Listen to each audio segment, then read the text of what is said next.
Assalamualaikum warahmatullahi wabarakatuh. Kami dari kelompok 4 ingin menjelaskan tentang pembangunan pertanian.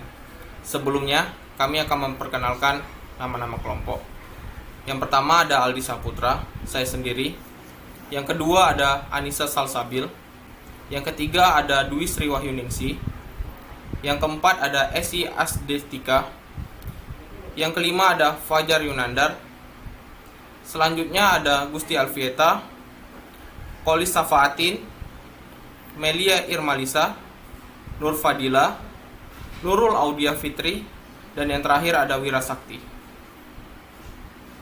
Apa itu pembangunan? Kata pembangunan sering diartikan pada pertumbuhan dan perubahan.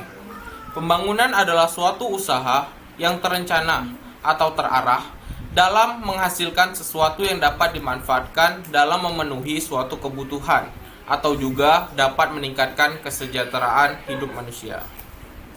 Selanjutnya akan dijelaskan oleh Anissa Salsabil. Apa itu pembangunan pertanian? Pembangunan pertanian adalah suatu proses yang ditujukan untuk selain menambah produksi pertanian, untuk menambah produksi pertanian untuk tiap-tiap konsumen, yang sekaligus mempertinggi pendapatan dan produktivitas usaha tiap-tiap petani dengan jalan menambah modal dan skill untuk memperbesar turut campur tangannya manusia di dalam perkembangan tumbuh-tumbuhan dan hewan. Realita keadaan pertanian di Indonesia. Sejak tahun 1969, Indonesia dapat memulai membentuk rancangan pembangunan yang disebut Rencana Pembangunan 5 Tahun atau Repelita. Berikut penjelasan singkat tentang beberapa repelita. Repelita terbagi atas 6. Yang pertama, Repelita 1 dari tahun 1969 sampai 1974. Yang kedua, Repelita 2 dari 1974 sampai 1979. Yang ketiga, Repelita 3 dimulai dari tahun 1979 sampai dengan 1984. Yang keempat, Repelita 4 dari tahun 1984 sampai 1989. Yang kelima, Repelita 5 dari tahun 1989 sampai 1994. Dan yang keenam, Repelita 6 dari tahun 1989 sampai 1994. Dan yang selanjutnya akan disampaikan oleh Dwi. Realita keadaan pertanian di Indonesia. Yang pertama, Repelita 1. Repelita 1 mulai dilaksanakan sejak tanggal 1 April 1969 hingga 31 Maret 1974. Repelita 1 ini merupakan landasan awal pembangunan pertanian di Orde Baru. Tujuan yang ingin dicapai adalah pertumbuhan ekonomi 5% per tahun dengan sasaran yang diutamakan adalah cukup pangan, cukup sandang, perbaikan prasarana terutama untuk menunjang pertanian. Yang kedua, Repelita 2. Repelita 2 mulai dilaksanakan sejak tanggal 1 April 1974 hingga 31 Maret 1979. Target pertumbuhan ekonomi adalah sebesar 7,5% per tahun. Prioritas utamanya adalah sektor pertanian yang merupakan dasar untuk memenuhi kebutuhan pangan dalam negeri dan merupakan dasar tumbuhnya industri yang mengolah bahan mentah menjadi bahan baku.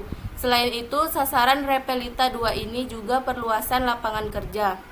Yang ketiga, Repelita 3. Repelita 3 mulai dilaksanakan sejak tanggal 1 April 1979 hingga 31 Maret 1984.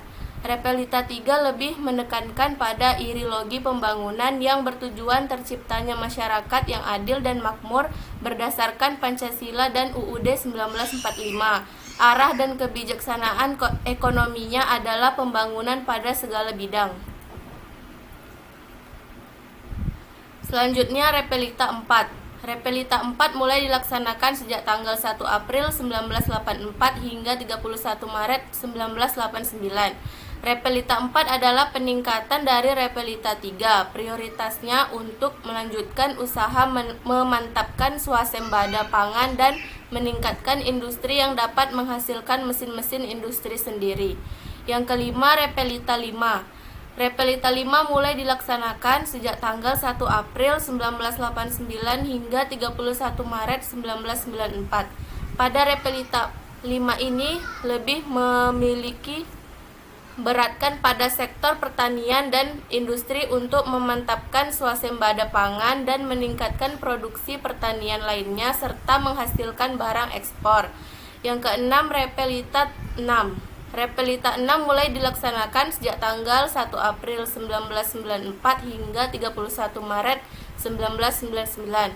Pada Repelita 6 ini titik beratnya masih pada pembangunan pada sektor ekonomi yang berkaitan dengan industri dan pertanian serta pembangunan dan peningkatan kualitas sumber daya manusia sebagai pendukungnya. Selanjutnya akan dijelaskan oleh Gusti Alfieta. Usaha-usaha pokok pembangunan pertanian itu ada 4. Yang pertama, intensifikasi upaya peningkatan produktivitas sumber daya alam. Yang kedua, ekstensifikasi usaha untuk memperluas sumber daya alam. Yang ketiga, diversifikasi upaya menciptakan keanekaragaman. Dan yang keempat itu rehabilitasi, memulihkan atau mengembalikan kemampuan daya produktivitas sumber daya pertanian. Selanjutnya itu pengertiannya yang tadi, yang pertama itu intensifikasi adalah upaya peningkatan produktivitas sumber daya alam seperti peningkatan penggunaan lahan kering, perairan dan area pasang surut serta pemanfaatan saran produksi, pestisida, pupuk, air dan lain-lain.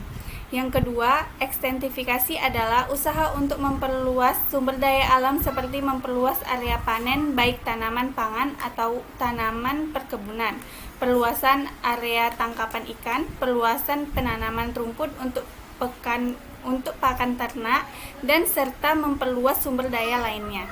Dan yang selanjutnya akan dijelaskan oleh Kolis. Yang ketiga itu diversifikasi dilakukan sebagai upaya menciptakan keanekaragaman dalam melakukan usaha tani, baik secara vertikal mulai kegiatan produksi hingga pemasaran maupun horizontal, yakni merupakan penyeimbang antara komoditi dan wilayah. Yang terakhir, rehabilitasi dilakukan untuk memulihkan atau mengembalikan kemampuan daya produktivitas sumber daya pertanian yang rusak atau krisis serta membahayakan kondisi lingkungan, serta memulihkan kemampuan produktivitas usaha tani di daerah rawan. Hal ini dilakukan untuk meningkatkan taraf hidup masyarakat. Selanjutnya, syarat-syarat pembangunan pertanian. Yang pertama itu adanya pasar untuk hasil-hasil usaha tani. Pembangunan pertanian akan meningkatkan produksi hasil-hasil usaha tani. Yang kedua, teknologi yang senantiasa berkembang. Teknologi pertanian berarti cara-cara bertani. Yang ketiga, tersedianya bahan-bahan dan alat-alat produksi secara lokal. Yang empat, adanya perangsang produksi bagi petani. Yang terakhir, tersedianya pengangkutan yang lancar dan kontinu. Selanjutnya akan dilanjutkan oleh Melia. Selanjutnya, peran pembangunan pertanian di Indonesia. Sektor pertanian sebagai penggerak perekonomian memiliki beberapa peran, yang juga tertuang dalam Repelita ke-6 sebagai berikut, yaitu 1. Mensejahterakan petani, yang kedua menyediakan pangan, yang ketiga sebagai wahana pemerataan pembangunan untuk mengatasi kesenjangan pendapatan antara masyarakat maupun kesenjangan antar wilayah. Yang keempat, merupakan pasar input bagi pengembang agroindustri. Yang kelima, menghasilkan devisa. Yang keenam, menyediakan lapangan pekerja.